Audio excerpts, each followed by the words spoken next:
Hello idol, good morning, panibagong araw, panibagong vlog tayo ngayon. Dito tayo sa Makati ha idol, sa may Esperanza, Makati.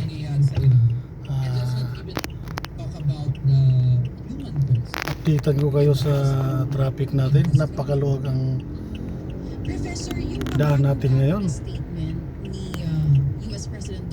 Kasi dahil sa ano to, sa mahal na gasolina. Sana bababa na yung gasolina doon, sa super mahal na.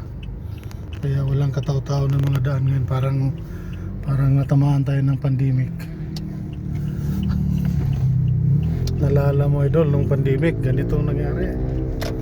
Napakaluwag ang daan.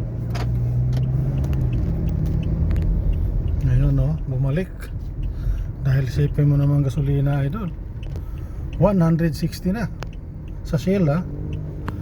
Pero sa mga local na gasolinahan, meron pa namang 140, 130. Napakaluwag idol. Samantala dati dito, bumper to bumper. So dahil sa super mahal ng gasolina, nagtipid siguro ng mga businessman dito. Kaya kunti lang. Yung iba kasi work from home na rin. Itong boss natin medyo hindi pwede mag work from home dahil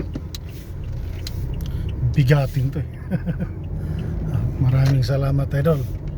Hanggang dito na lang idol. Sana masubaybayan yung content creator idol.